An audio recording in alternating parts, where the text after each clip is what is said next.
everyone, welcome to back my channel. I hope everyone is having a wonderful day. Before starting the video, please go ahead and hit the subscribe button.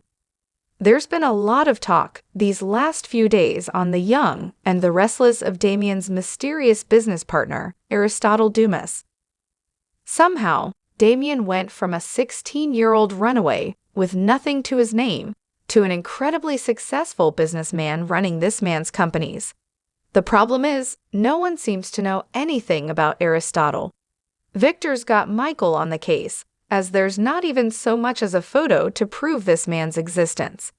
And that has us pretty sure that Aristotle Dumas is a totally made-up identity. After all, you don't name your company Monte Cristo Investments just for the fun of it. The Count of Monte Cristo is a very well-known novel with a very specific story. It's about a man who's arrested and tossed into jail over fake charges arranged by his romantic rival, a jealous coworker, crewmate, because they worked on a ship, and corrupt judge. He educated himself, eventually escaped after many years imprisoned, found a fortune, and used it to create a new identity, the Count of Monte Cristo, which he used to get revenge. The writer of the Count of Monte Cristo, of course, was Alexandre Dumas, which is just a step or two away from Aristotle Dumas. And since this is Genoa City, the only real questions are, what is Aristotle's real identity, and who is he looking to get revenge on? Was he an old romantic rival of Victor's who the mustache ruined back in the day? Was he tossed into prison thanks to Michael back in his early villain days? Was he a rising star in Abbott back when Neil was starting out and blame who lost his job and blames the late Winter's patriarch? Or maybe Jack cut him loose from Abbott for some reason, derailing his career aspirations. And there's the fact that just as Aristotle's name starts getting bandied around, someone kidnapped Sharon and Phyllis for reasons unknown. More mysterious revenge, or just a coincidence? There are plenty of possibilities, but one thing you can bet is that Aristotle has some deep ties to folks in Genoa City beyond Damien. And we've got a few ideas of who could play him. If the show wants to play more directly into history, they could bring Phil Morris back and Aristotle could be the wealthy alter ego of Tyrone Jackson.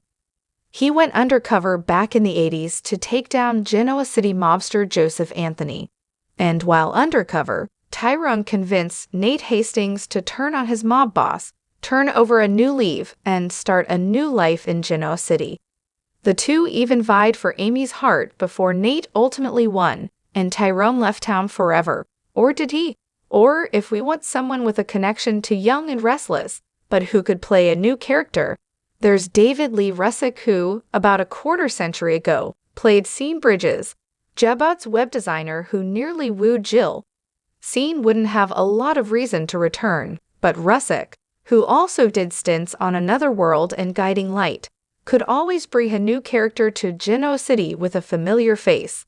And since we mentioned Guiding Light, what about Ron Raines?